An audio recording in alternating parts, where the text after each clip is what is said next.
Oh, we're recording. How exciting. Hey girls, lovely to have you with us today.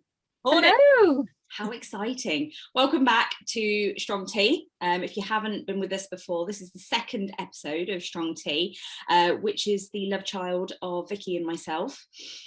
We created Strong Tea with the desire to want to try and talk about topics that were maybe a little bit taboo, a bit difficult to talk about, and also a way of educating people and educating ourselves, because we're the first people to say, actually, you know, there's a lot of stuff out there we want to learn about, we want to understand, and by means of having different women on to talk to us about different topics and different subjects, we're hoping to educate yourselves and ourselves as we go along.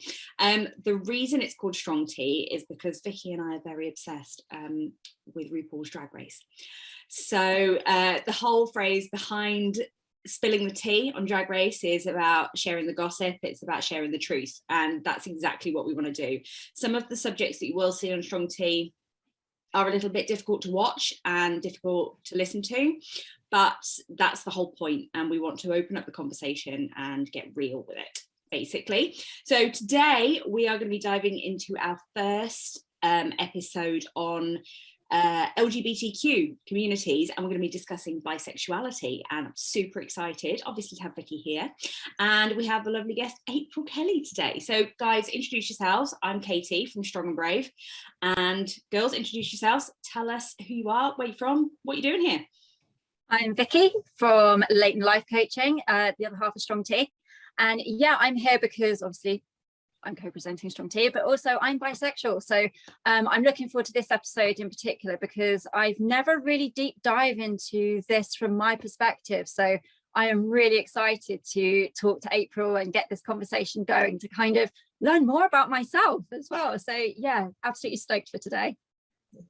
And yeah, I'm April. I'm an actor and producer, and yes, I'm very bisexual, and I love coming. I feel really honoured to be here, to be on this, and I love talking about this because there should be more awareness and less erasure. So fly the flag high. Let's do it. Excellent. I also want to come back to the very bisexual because I want to know if there's a scale that I should be working on here. I did discuss with the girls just before we came online that I'm a little bit nervous about presenting this episode because I want to be the biggest ally for the LGBTQ community, and I try every day to understand a little bit more and to learn a little bit more. So I'm going to be wording these questions in the way that I think it should be worded, but if I mess up, please forgive me. So we're going to start today with obviously the most important question. What tea are you drinking today? Yes,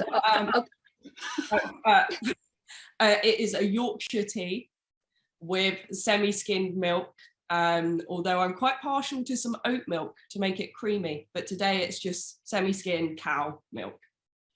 Quick question, is that Yorkshire or Yorkshire Gold? Just Yorkshire. All right, okay. Oh, Vikki is literally educating me as well, because I had only heard of Yorkshire tea. But are you drinking Yorkshire Gold again today? No, I am drinking off-brand peppermint infusion. Nice. Other brands are available. I've made myself 2 cups. So if you see me drinking from 2 mugs, you're not going crazy. The first one is a honey and lemon drink, so I have a sore throat. And this one is a pucker peppermint and licorice, which is good for digestion. And a classic mug. Features every week. Yeah. Okay, so we're going to start this week with just a really, I suppose it's quite an obvious question when you're within the community and when you're trying to be an ally, but it's not obvious for everyone else. So opening up, what is bisexual? So bisexuality is when you're attracted to more than one gender. There's a big bi umbrella with things like pansexuality, omnisexuality. It all kind of falls under this bi umbrella. And it's a case of liking more than one sex or gender. And it's not a case of liking one above the other or having to like them all equally. it just means that bi individuals, we've got a capacity for romantic and sexual attraction to more than one sex or gender. Okay. Crushed it. Couldn't have said it myself. Anything to add, or just moving swiftly along?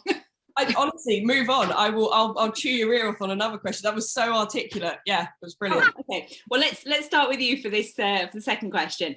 And I guess the reason for asking this is, I guess if you are born and you realise that you are gay, you realise quite straight down the line that you are attracted to people of the same sex as you. With bisexuality, is it a little bit more confusing? Is it a stranger journey to get to that point? And I suppose, when did you both realise, starting with you, April, when did you realise you were bisexual, and how did you get to that point? Yeah, it definitely was confusing. I think I first started having feelings towards girls when I was about 17. And then I was pushed out of the closet, very much pushed, and that's probably a whole different episode.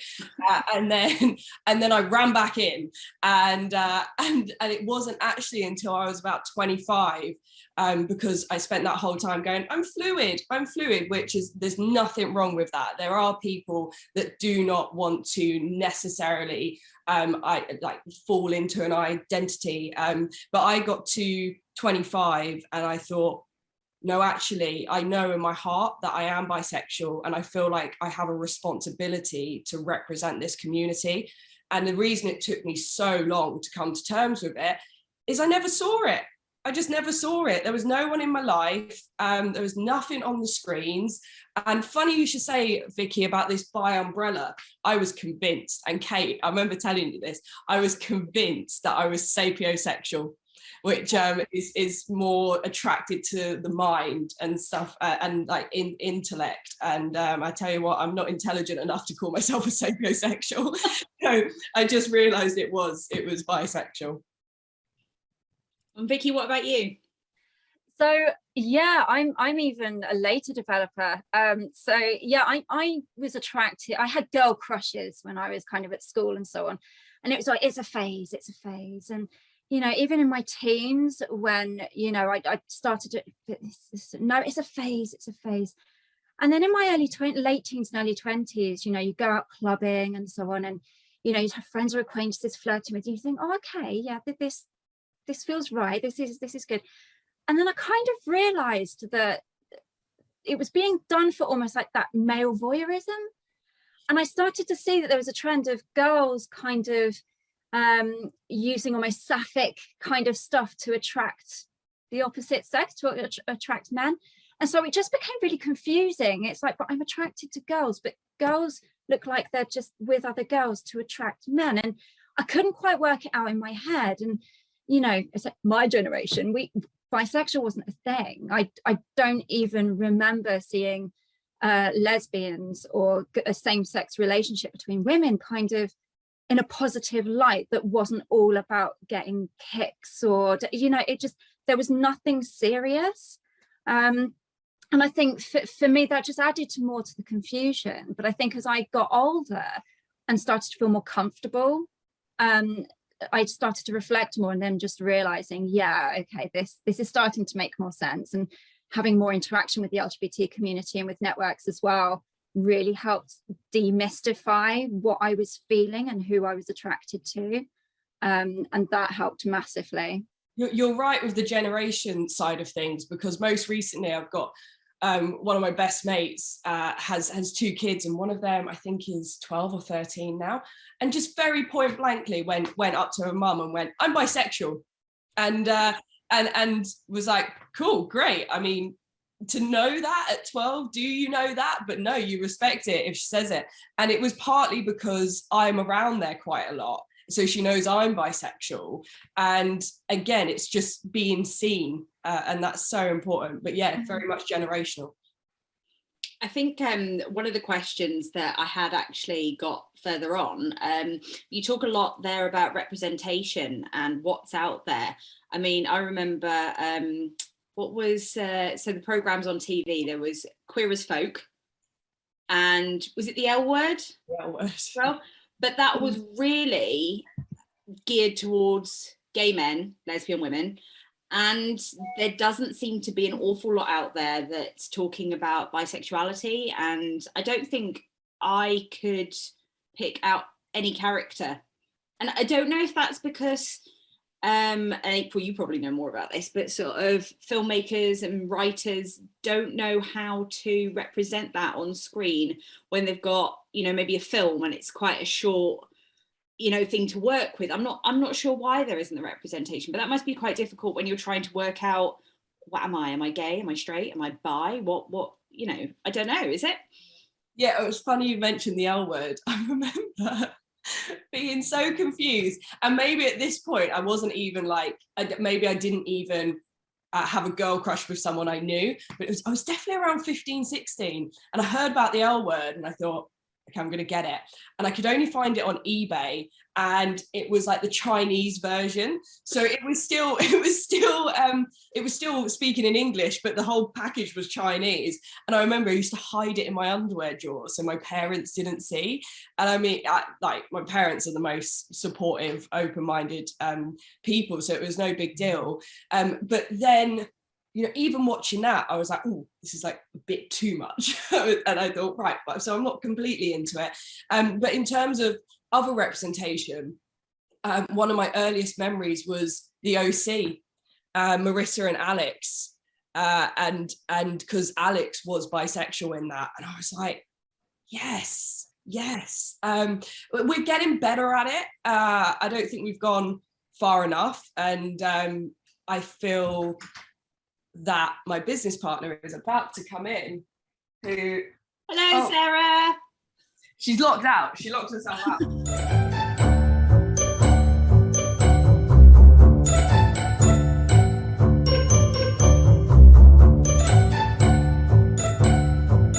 Classic. We are getting better at representation on screen. We're not quite there yet.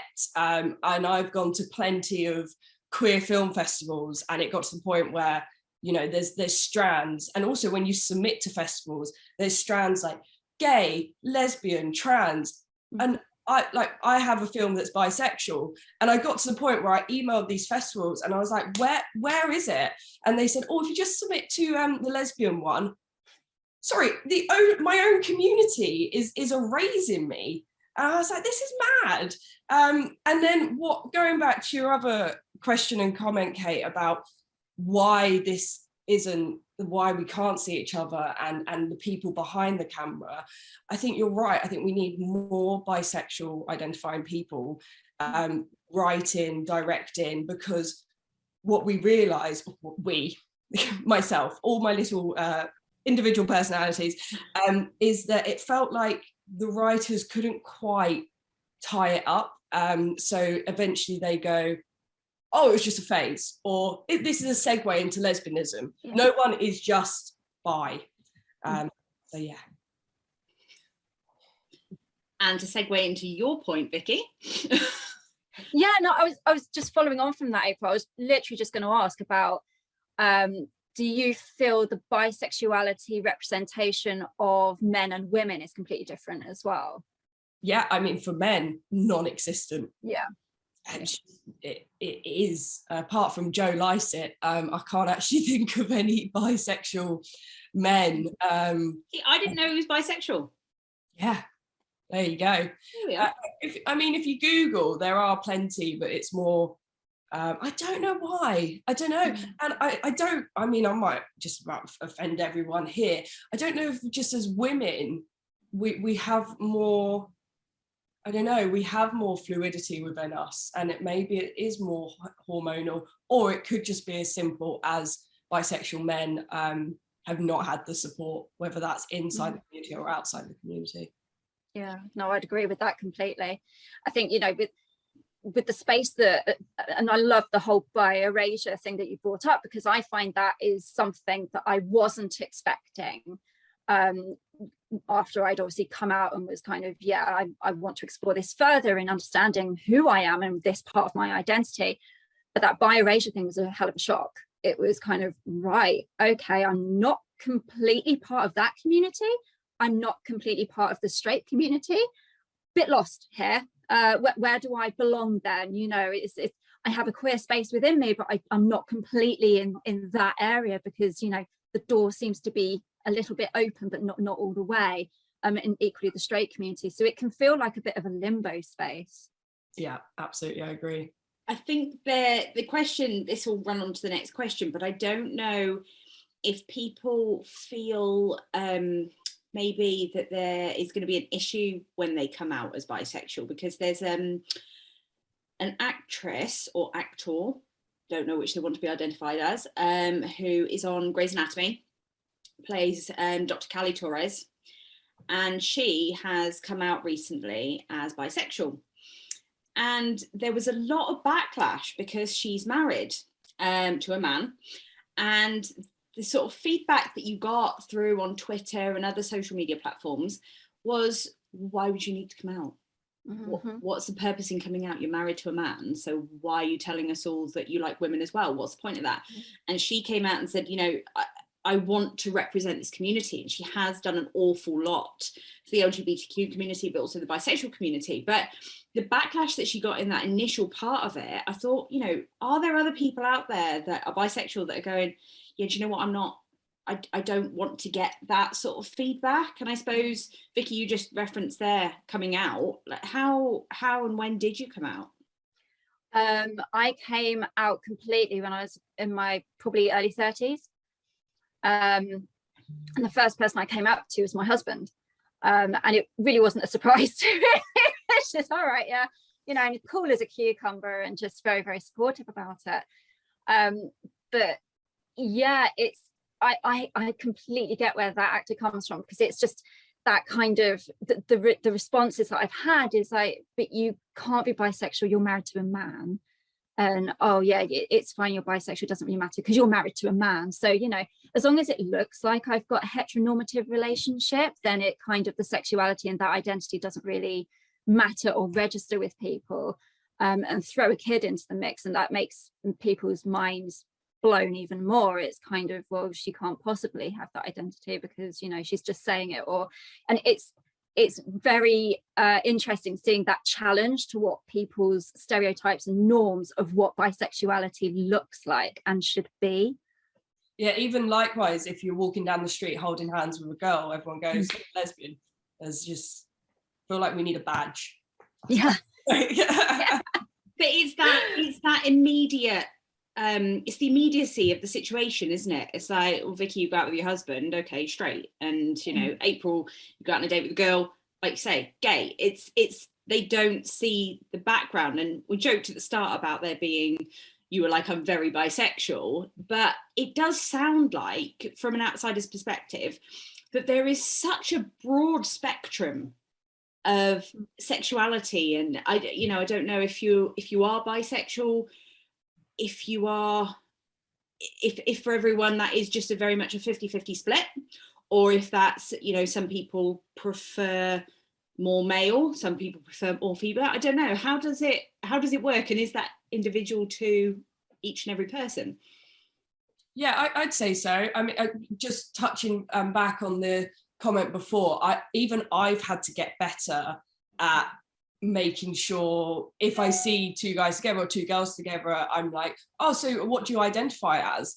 If you identify as anything at all. But I was guilty for that whole seeing, oh, you must be hetero and you must be gay. So we're always learning. But in terms of what was your question? It's kind of that split. So yes. I think yes. Oh yeah.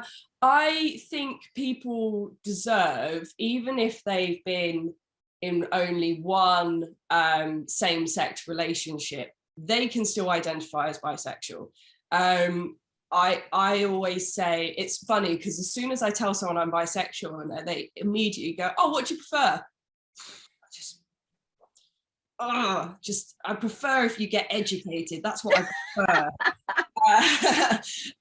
And for me, it is really down the middle. And I always say I have more fun with women. It's more fun chasing women because it's still, there is that taboo factor, and I am the type of bisexual that really likes feminine women. So 9 times out of 10 I get myself into trouble with actual straight women, and then they realize they're not straight. It's a whole thing.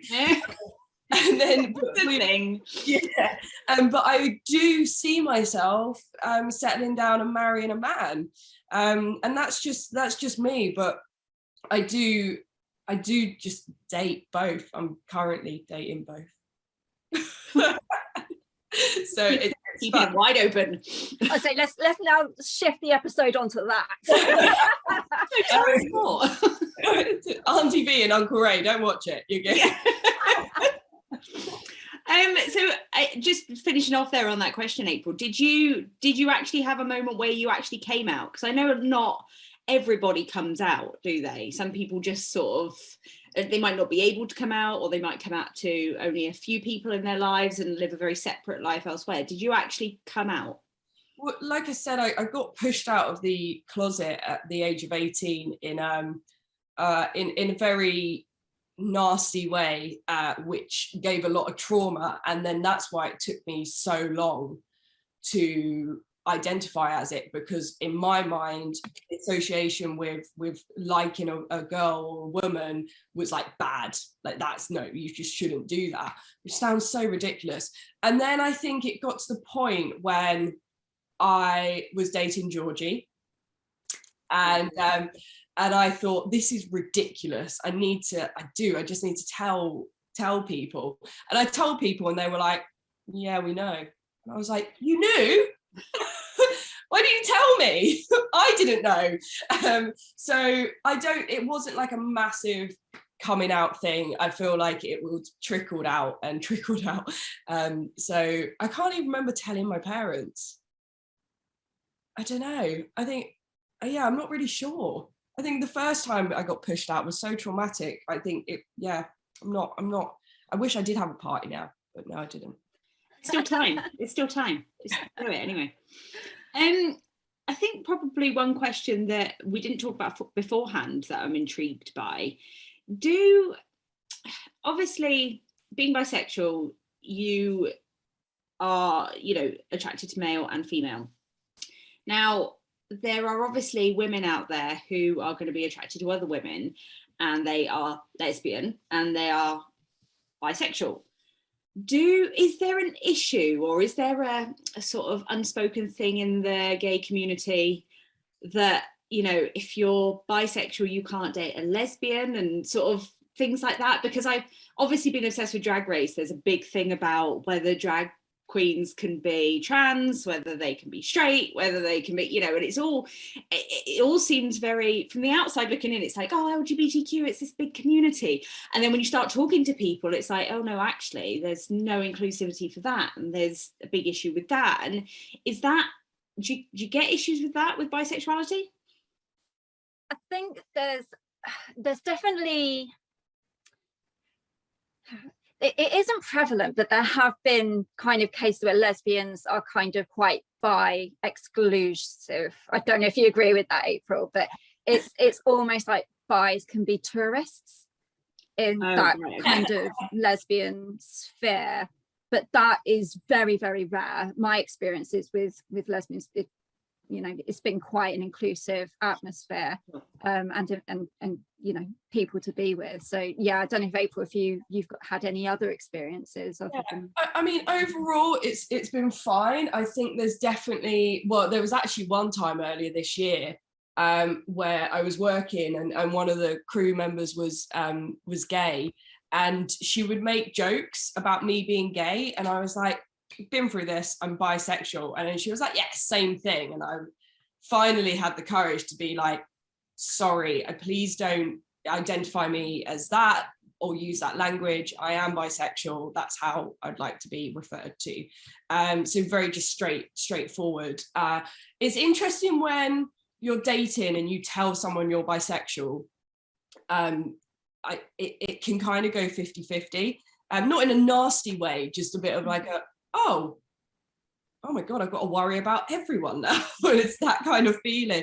But at the same time, with women and the the appeared heterosexual woman, they kind of see me as a safe bet because I'm not fully gay. So there is like a man at the end of the tunnel should it's not, whereas I think if I was a lesbian, there would be an element of freaking out more.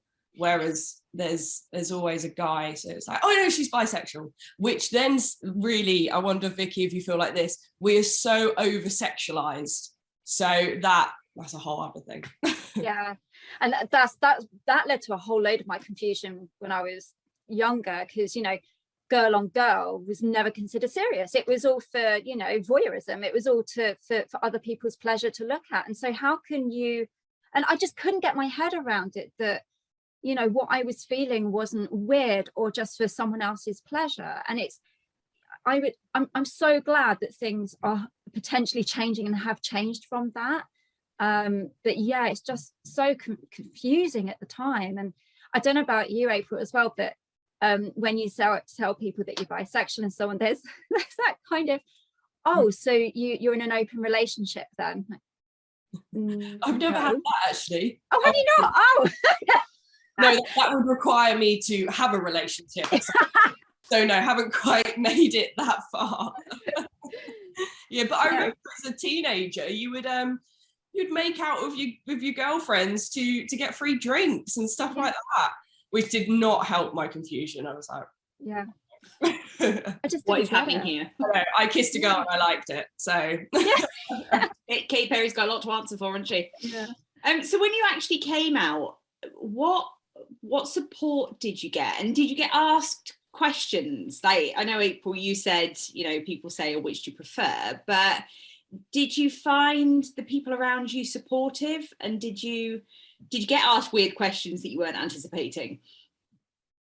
I've been really lucky. Everyone's just been very supportive, but I think I'm working in an industry where we are who we are, and it's flamboyant and wonderful. I think it'd be completely different if I was working in Canary Wharf, and I can't even imagine. I dated someone who hadn't come out to people at work, come out with the rest of her like life people, and I thought that's so sad. Questions, yeah, which do you prefer? Who do you see yourself settling down with? But then you get, like, they get drunk, and that's when they get some confidence. Yeah. That's when they want to know how the sex works and who's better and all of that. And that's always interesting to have as a conversation. It's quite funny. I'm just remembering stuff. Yeah, but I mean, this is PG, so. Well, for the parents, yeah. What about you, Vikki? Yeah, support wise, I think, like I said, I came out quite late in the day, and the first group I really came out to was my netball squad on a drunk night at one of their houses, and it was all it was lovely. I had hugs, and it was just really nice, because, you know, if there's nothing scarier than saying you're bisexual to a group of women who you are in close contact with physically, and you know, you don't want that. Are they going to constantly think that I'm, you know, deliberate? And it just felt like a very vulnerable moment, but it was one that I'm really glad that I did. With my parents, I literally slipped into conversation and then carried on talking. So it's like, oh, that was easy, that's done now. And I didn't even give them a chance to really register, and but it, you know, it was never brought up and hasn't been brought up. And I think because I'm older and more secure in myself, I think that has a lot to do with it as well, because I'm coming from a place of confidence and a bit of kind of knowing myself. Whereas if I was a lot younger, I think I'd feel a lot more scared, I think. But questions, I can write what not to ask. One of them is, how many women have you slept with? Like that's like, what? Why is that the first thing you ask? You're not such a straight person. Exactly. Yeah. Well, obviously not about the women, but just people in general. But that's the rule of thumb. If you wouldn't ask a straight person that, why would you ask someone that who's gay, you know, lesbian or bi? You just wouldn't. Wow. Yeah. I find even as an outsider trying to be an ally, I find it really offensive how people respond to the gay community. But is is it, so, you know, you get gay men, and they get a lot, not from all straight men, but there are, shall we say, straight men who have issues maybe with their own sexuality, who are very much like, oh, he's trying to get on me, oh, he's, you know, and it's like, not every gay man is going to fancy you. Do you guys feel as bisexuals that there is very much a sort of, maybe that you're going to fancy everyone, not just specific people within those genders, or that you're fair game? I don't know. April, I know you did a short film about it that you wrote and produced, and I having watched that, I watched it even from a straight perspective and thought, oh my God, yeah, I know people that have done that. And it's quite uncomfortable to see, because it's almost like you're being victimized for your own preferences. And I find that really offensive. Yeah, I mean, it's hard to really know where, because I fancy everyone, I do, but I think that's more the bipolar side of me that just gets really hyper when I meet someone new. And I always say I'll be the love of your life for 3 weeks. If we get past that, we're both in trouble. And it was, I do get it a lot. I get it more now than I did when I was younger. So it's really like women between 25 and then early 30s, because they might have been in a long-term relationship. They've never had a chance to explore their sexuality. And when you've been in a relationship, I imagine from, you know, early 20s to mid or late 20s, that's a good chunk of your glory days. And it only takes a few drinks, and it does happen quite a bit, not to the extremity of waking up in a bed with them, but in terms of they push it and they get handsy, and then that happens. They don't get handsy like this, that would be weird. They're just dancing, you're just confused, they're just dancing. Yeah, that's it. And then there is an element, depending on that individual, and it's getting better, they sometimes just freak out. And I've lost friends before, and I'm very careful now of how I manage that, and, you know, and setting boundaries, and just, you know, having a conversation rather than them just getting too close for comfort. So just opening a door and making a safe space to discuss what's going on. What about you, Vikki? I've had completely opposite experience. I think I freak out that people think I'm going to want everyone. Does that make sense? Like, I am worried about their perception of me fancying them when I don't, but I'm scared that they think I do because I'm bi. Right. So it's quite interesting, because I've never been put in a position where it's just, you know, taken advantage of, or whether I'm just not a kind of person people flirt with, I don't know.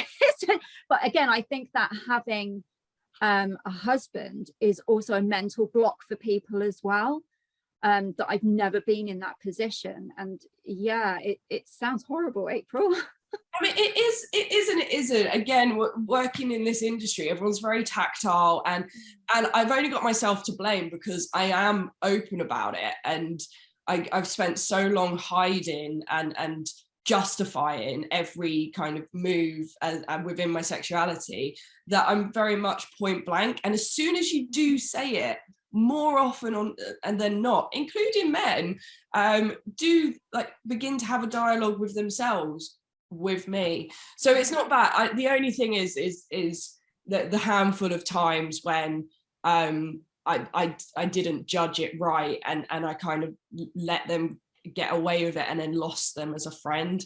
That's the real kicker. But overall, I'm getting much better at not doing that. Every day's a school day. Yeah, absolutely. So I guess I suppose, having both been in different situations and come out differently and be in different work backgrounds and things, have you got advice that you would give to people if they're confused or if they're unsure? Because I think, like you both referenced earlier on about how, you know, generations are different and things are changing all the time, and now, you know, kids are like able to say to their parents, you know, I think I'm bisexual, or I think I'm gay, or, you know, and parents are now becoming of a generation, most of them, where they're able to embrace that and support that. But if there are people of any age in a situation where they think, well, I don't know what I am and I don't know how to explore that or understand that, what would your advice be? I think for me, it's very much, don't worry about a label. Don't feel you have to put yourself in a pot in order to explain your feelings, or, you know, don't, if you want a label, if that's what makes you feel comfortable, then that's fine. But don't feel you have to conform to a particular thing and squeeze your feelings into that kind of definition, because you don't have to. You are you, you're beautiful no matter how you're feeling. And just get yourself out there. But what I found really helpful was like getting engaged with LGBTQ communities, and I was so lucky in my job to be able to do that. And one person in particular, who I will embarrass, my friend Ellen, they were fantastic in kind of talking me through and being just heart on sleeve, just being there, and, you know, actually joking about my sexuality, but in a way that I was comfortable enough to kind of really understand and meeting other bi people as well was just so helpful. You know, I really found a tribe there that I thought, yeah, I get this. I feel safe. Not that I feel unsafe with anyone else, but that kind of, yeah, I get them. Yeah. So yeah, don't feel the pressure, and don't let other people pressure you as well. Much like April's awful experience of being forced out, just, yeah, don't feel external pressure. Yeah, I agree with when I see a bisexual out in natural habitat, it's like, yeah, we are there, this is great, and absolutely geek out. And then what happens is it's like a mutual, and then it's just really exciting. And there's not, I don't come across many bisexual people, which is mad. My advice would be something that my mum said to me when I was younger, is you fall in love with a person, not a gender. So that is, go Auntie Tina. Auntie Tina, woohoo. And then what was my other piece of advice? I actually said this. I did a live stream with the Bisexual Resource Centre during lockdown, and there were so many people who hadn't come out on that and were scared. And I think, you know, there are some people that aren't in a safe environment, so you have to gauge it. But if you're on the fence and you know deep down that they're going to be absolutely fine, we've just gone through a worldwide pandemic. There are bigger fish to fry than your sexuality, and your friends and family are just going to be happy that you're well and safe after the year or two we've had. So they've got you. I think overall they've got you. So don't be afraid. And I think probably what we will do is we'll add all of our Twitter handles and our website bits on here as well, and emails, so that if anyone, I mean, you're probably not going to want to talk to me because I'm straight, but I'm here as an ally. But if you've got questions, I'm sure these girls will be happy to answer or give any warm words of wisdom. So do you guys have any other comments to make about bisexuality and getting the message out there? Wave the flag. It's a beautiful flag. I'd say it's one of the best. It's a gorgeous flag. Love it.